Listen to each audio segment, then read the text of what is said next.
சர்வதேச மகளிர் தினம் தமிழகம் முழுவதும் இன்று உற்சாக கொண்டாட்டம். பெண்களை சிறப்பிக்கும் வகையில் பல்வேறு நிகழ்ச்சிகளுக்கு ஏற்பாடு.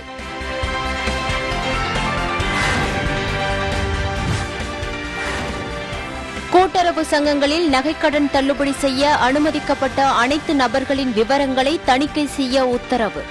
மண்டல மாவட்ட வாரியாக அதிகாரிகள் நியமனம்.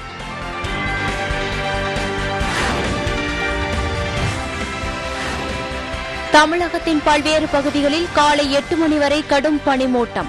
எதிர்வரும் வாகனங்கள் கண்ணில் தென்படாததால் வாகன ஓட்டிகள் கடும் அவதி.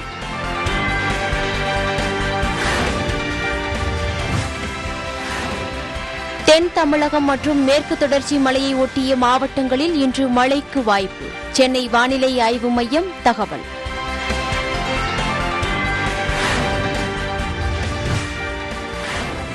தேனி மாவட்டம் போடி அருகே 100க்கும் மேற்பட்ட ஏக்கர் பரப்பளவில் எரிந்த காட்டுத்தீ.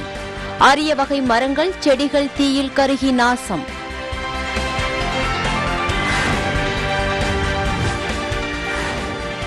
திருவள்ளூர் பள்ளிப்பட்டு அருகே கரும்பு தோட்டத்தில் புகுந்த காட்டு யானைகள். 2 நாட்கள் முயற்சிக்கு பின் வனத்துக்குள் விரட்டியடித்த வனத்துறை.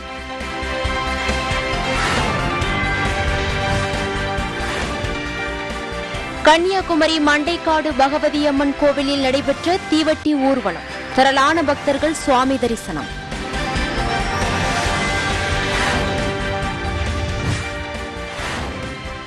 காஞ்சிபுரம் ஏகாம்பரநாதர் கோவில் பங்குனி உத்தர திருவிழா கொடியேற்றத்துடன் தொடக்கம். சுவாமிக்கும் அம்பாளுக்கும் தீபாராதனை காட்டப்பட்டு வழிபாடு.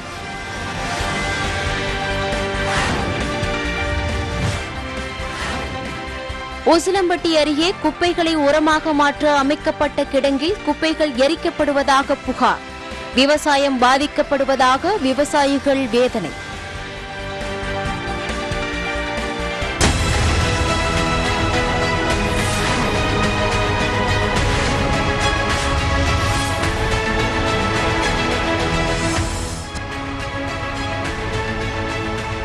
மகளிர் தினத்தை முன்னிட்டு பிரதமர் மோடி உள்ளிட்ட தலைவர்கள் வாழ்த்துக்கள் தெரிவித்துள்ளனர்.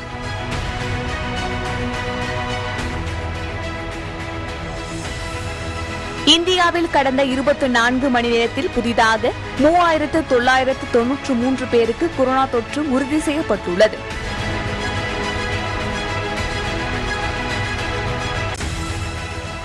தென் மாவட்டங்களுக்கு இயக்கப்படும் ரயில்கள் உட்பட 192 ரயில்களில் முன்பதிவு செய்யாமல் பயணிக்கும் பெட்டிகளில் வரும் 10ஆம் தேதி முதல் பயணிக்கலாம் என தென்னக ரயில்வே அறிவித்துள்ளது.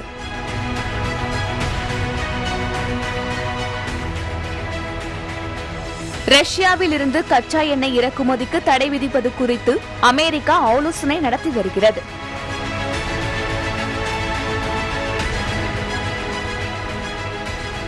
உக்ரைன் போர் காரணமாக சர்வதேச சந்தையில் கச்சா எண்ணெய் விலை கிடுகிடுவென உயர்ந்து வருகிறது.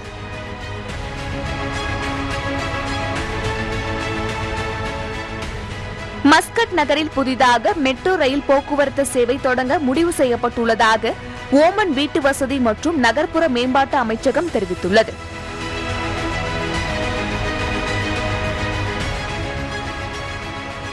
சிரியாவின் தலைநகர் டமாஸ்கஸ் அருகே உள்ள ஹரஸ்டா நகர் மீது இஸ்ரேல் நடத்திய ஏவுகணை தாக்குதலில் 2 பேர் உயிரிழந்தனர்.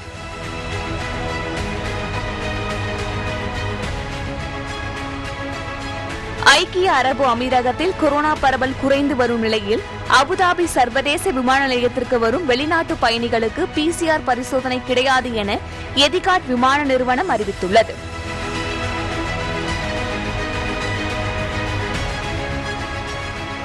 சர்வதேச நட்புறவு கால்பந்து போட்டியிலிருந்து காயம் காரணமாக சுனில் சேத்ரி விலகியுள்ளார்.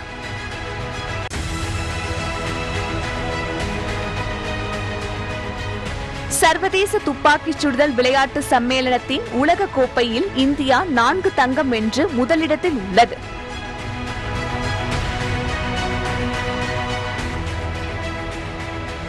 ஜெர்மன் ஓபன் பேட்மிண்டன் போட்டியில் சிந்து, ஸ்ரீகாந்த், சாய்னா நேவால் உள்ளிட்ட முன்னணி வீரர்கள் பங்கேற்கின்றனர்.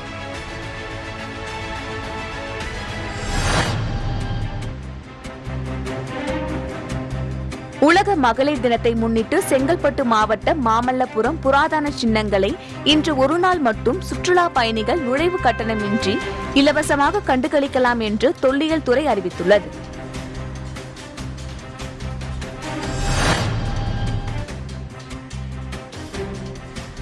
சர்வதேச மகளிர் தினத்தையொட்டி புதுச்சேரி கடற்கரையில் நடைபெற்ற நடைபயணத்தில் 100க்கும் மேற்பட்ட பெண்கள் கலந்து கொண்டனர். கடற்கரை காந்தி சாலையில் இருந்து நடைபயணமாக புறப்பட்டு 5 கிலோமீட்டர் சுற்றி மீண்டும் காந்தி சிலைக்கு வந்தடைந்தனர்.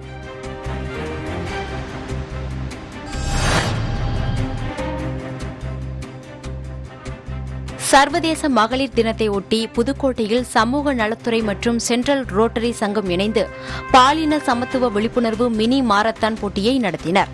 மாரத்தானில் ஏராளமான மாணவ மாணவிகள் கலந்து கொண்டனர்.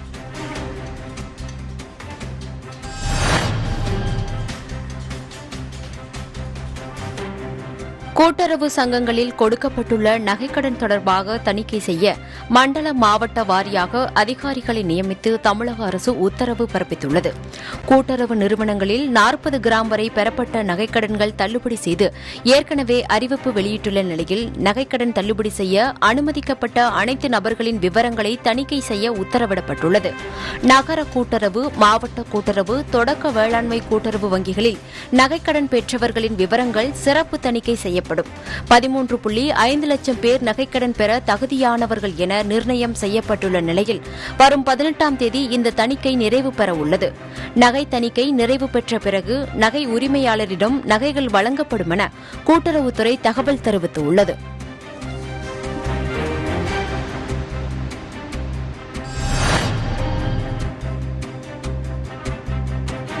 பள்ளிப்பட்டு அருகே 2 நாட்களாக கரும்பு தோட்டத்தில் புகுந்து அட்டகாசம் செய்த 3 யானைகளை நேற்று நள்ளிரவு ஆந்திர வனப்பகுதிக்குள் விரட்டியதால் கிராம மக்கள் நிம்மதியடைந்தனர். சத்தியமங்கலம் வனப்பகுதியிலிருந்து ஆண்டுதோறும் ஆந்திர மாநிலம் சேஷாசலம் வனப்பகுதிக்கு கிருஷ்ணகிரி மற்றும் ஆந்திர மாநிலம் பழமனேரி, சித்தூர் வழியாக வலசை போதல் யானைகள் செல்வது வழக்கம். அதேபோல் இந்த மாதத்தில் சேஷாசலம் புறப்பட்டதில் 3 யானைகள் வழி தவறி தமிழக எல்லையான திருவள்ளூர் மாவட்டம் பள்ளிப்பட்டு அடுத்த ஈச்சம்பாடி பகுதியில் உள்ள கரும்பு தோட்டத்திற்குள் நேற்று முன்தினம் புகுந்தது. இதுகுறித்த தகவலின் அடிப்படையில் காவல்துறையினரும் வனத்துறை அதிகாரிகளும் ட்ரோன் கேமரா மூலம் காட்டு யானைகள் கரும்பு தோட்டத்திற்குள் எங்கே உள்ளது என்று கண்டறிந்து யானைகள் தோட்டத்தை விட்டு வெளிவரும் வரை காத்திருந்தனர். நள்ளிரவு யானைகள் தோட்டத்தை விட்டு வெளியே வந்தபோது பட்டாசு வெடித்தும் மேளம் அடித்தும் காட்டு யானைகளை விரட்டினர். 2 நாட்கள் தொடர் முயற்சியின் காரணமாக ஈச்சம்பாடி கரும்பு தோட்டத்திலிருந்து 3 யானைகளை ஆந்திர வனப்பகுதிக்குள் விரட்டியதாக தமிழக வனத்துறை அதிகாரிகள் தெரிவித்தனர்.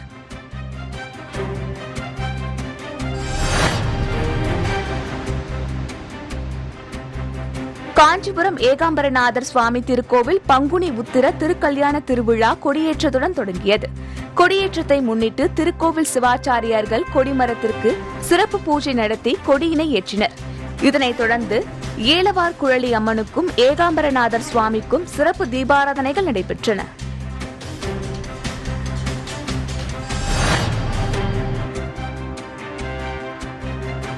பெண்களின் சபரிமலை என்று அழைக்கப்படும் கன்னியாகுமரி மாவட்டம் மண்டைக்காடு பகவதி அம்மன் கோவில் மாசி கொடை விழாவின் முக்கிய நிகழ்வான தீவட்டி ஊர்வலம் வெகு விமர்சையாக நடைபெற்றது. இதில் உள்ளூர் பொதுமக்கள் மட்டுமின்றி கேரளாவில் இருந்தும் ஏராளமான பொதுமக்கள் வந்து கலந்து கொண்டனர். விழாவை முன்னிட்டு நாகர்கோவிலில் இருந்தும் கேரளாவில் இருந்தும் 2 மாநில அரசுகளால் சிறப்பு பேருந்துகள் இயக்கப்பட்டன. கொடை விழாவினை முன்னிட்டு இன்று குமரி மாவட்டத்திற்கு உள்ளூர் விடுமுறை அளிக்கப்பட்டுள்ளது.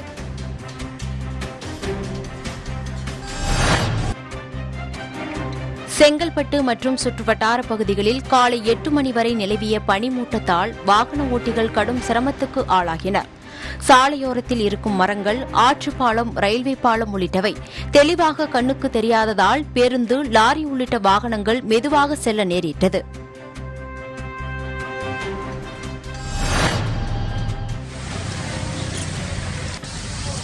கொடைக்கானல் மலைப்பகுதியில் நள்ளிரவு லேசான மழை பெய்த நிலையில் பகலில் கடும் பனிமூட்டத்துடன் காலநிலை தொடர்கிறது.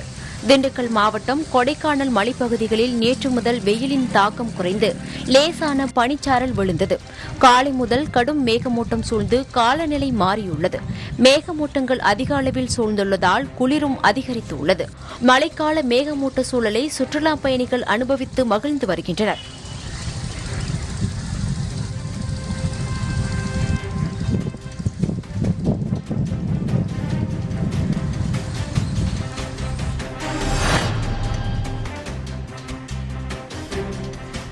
உசிலம்பட்டி அருகே நகராட்சி குப்பை கிடங்கில் அடிக்கடி பற்றி எரியும் தீயினால் ஆயிரக்கணக்கான வாழை மரங்கள் நோய் தொற்று ஏற்பட்டு சேதமடைவதாக விவசாயிகள் வேதனை தெரிவித்துள்ளனர்.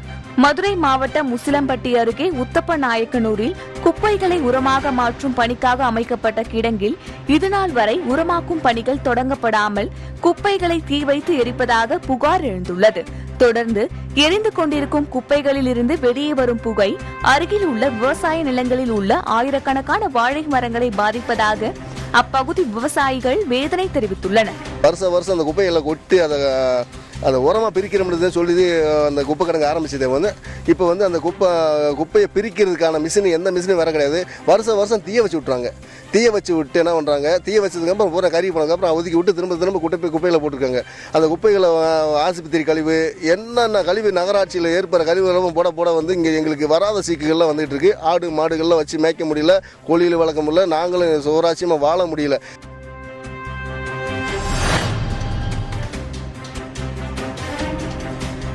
தேனி மாவட்டம் போடி சிலமலை அருகே மேற்கு தொடர்ச்சி மலைப்பகுதியில் சுமார் 100க்கும் மேற்பட்ட ஏக்கர் பரப்பளவில் காட்டுத் தீ பற்றி எரிந்தது. இதில் அரிய வகை மரங்கள், செடி, கொடிகள், வனவிலங்குகள் ஆகியவை தீயில் எரிந்து கருகின. சமூக விரோதிகள் சிலர் அடுப்புக்கறி மற்றும் வனவிலங்குகளை வேட்டையாடுவதற்காக தீ வைத்து சென்றதாக புகார் எழுந்துள்ளது. வனத்துறையினர் உடனடியாக நடவடிக்கை எடுத்து இதுபோன்ற சம்பவங்கள் இனி நடைபெறாமல் தடுக்க வேண்டுமென அப்பகுதி பொதுமக்கள் மற்றும் சமூக ஆர்வலர்கள் கோரிக்கை வைத்துள்ளனர்.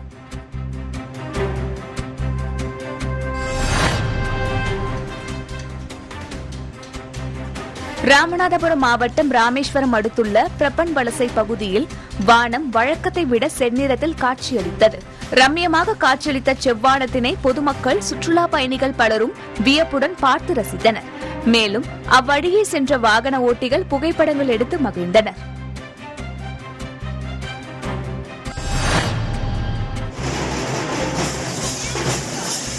ஈரோடு மாவட்டம் சத்தியமங்கலம் பண்ணாரி மாரியம்மன் கோவிலில் வரும் 21ஆம் தேதி நடைபெறவுள்ள குண்டம் திருவிழா இன்று அதிகாலை பூச்சாட்டுதலுடன் தொடங்கியது. தெப்பக்குளத்தில் இருந்து தீர்த்தக்குடம் எடுத்து வரப்பட்டு பண்ணாரியம்மன் மற்றும் மாதேஸ்வரன் சுவாமிக்கு பூஜைகள் செய்து அம்மனிடம் வரம் கேட்டு பூச்சாட்டுதல் விழா நடைபெற்றது. தாரை, தப்பட்டை உள்ளிட்ட மேளதாளத்துடன் நடைபெற்ற இந்த விழாவில் சத்தியமங்கலம் சுற்றுவட்டார பகுதியைச் சேர்ந்த ஆயிரக்கணக்கான பக்தர்கள் கலந்து கொண்டனர்.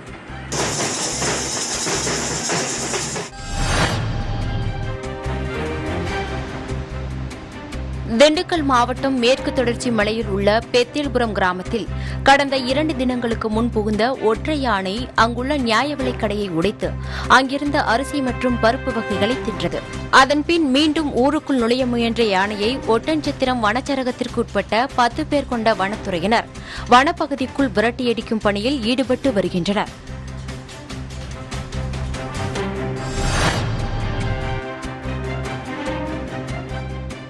தமிழக காவல்துறை மண்டலங்களுக்கு இடையேயான விளையாட்டுப் போட்டிகளில் ஆடவர் மற்றும் மகளிர் பிரிவில் ஒட்டுமொத்த சாம்பியன்ஷிப் பட்டத்தை தட்டி சென்ற சென்னை காவல்துறை அணிக்கு தமிழக டிஜிபி சைலேந்திர பாபு சுழற்கோப்பை வழங்கி பாராட்டினார். பதக்கங்கள் மற்றும் கோப்பைகளை வழங்கும் பரிசளிப்பு நிகழ்ச்சி சென்னை எழும்பூரில் உள்ள ராஜரத்தினம் மைதானத்தில் நடைபெற்றது.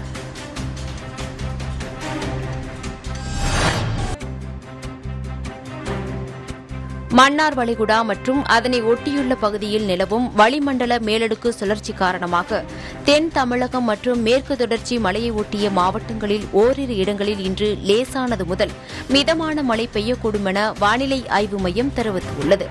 நாளை முதல் 3 நாட்களுக்கு தமிழகம் மற்றும் புதுவை, காரைக்கால் பகுதிகளில் பெரும்பாலும் வறண்ட வானிலையே நிலவும் எனவும் வானிலை மையம் தெரிவித்துள்ளது.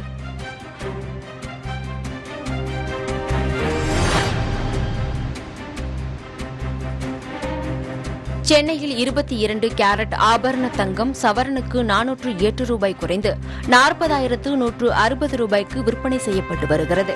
1 கிராம் தங்கம் 5,020 ரூபாய் என விலை நிர்ணயம் செய்யப்பட்டுள்ளது. நேற்று 40,440 ரூபாய்க்கு விற்பனையான தங்கம் இன்று 408 ரூபாய் குறைந்து 40,160 ரூபாய்க்கு விற்பனை செய்யப்படுகிறது.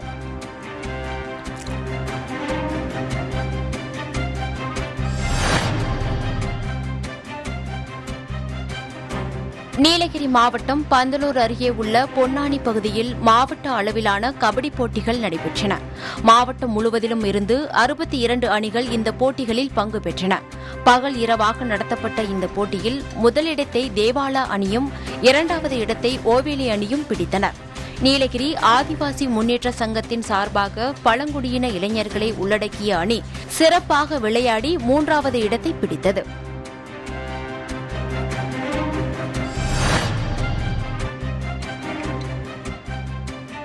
புதுக்கோட்டை திருவப்பூர் முத்துமாரியம்மன் கோவில் திருவிழாவை முன்னிட்டு இந்து முஸ்லிம் மதத்தினர் ஒற்றுமையை உணர்த்தும் வகையில் கோயிலுக்கு சென்ற மக்களுக்கு இஸ்லாமியர்கள் தண்ணீர் பந்தல் அமைத்து நீர்மோர் காஃபி பொங்கல் கொடுத்த நிகழ்வு நெகிழ்ச்சியை ஏற்படுத்தியது. ஆண்டுதோறும் இங்கு வரும் பக்தர்களுக்கு ஒற்றுமை உணர்வுடன் வழங்கி வருவதாக பக்தர்கள் தெரிவிக்கின்றனர்.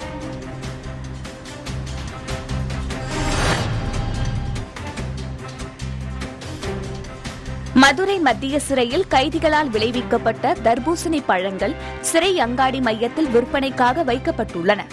மதுரை மத்திய சிறையில் சுமார் 82 ஏக்கரில் கொய்யா, மாதுளை, எலுமிச்சை, வாழை, தென்னை உள்ளிட்ட பழ வகைகள், கீரை வகைகள் கைதிகள் மூலம் பயிரிடப்படுகின்றன. இந்நிலையில் கைதிகளால் அறுவடை செய்யப்பட்ட சுமார் 2 டன் தர்பூசணி பழங்கள் விற்பனைக்கு வைக்கப்பட்டுள்ளன. இது பொதுமக்களிடையே நல்ல வரவேற்பை பெற்றுள்ளது.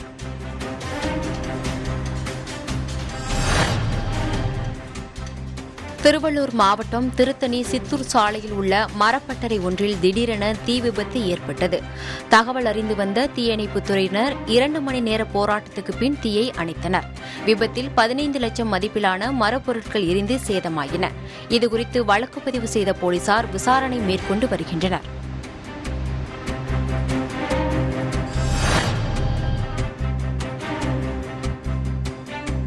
திண்டுக்கல் மாவட்டம் கொடைக்கானல் மேல்மலை ஆனைமலை புலிகள் காப்பக வனத்துறையினர் அராஜக போக்குடன் நடந்து கொள்வதாக அப்பகுதி மக்கள் மனித உரிமை ஆணையத்தில் புகார் அளித்துள்ளனர்.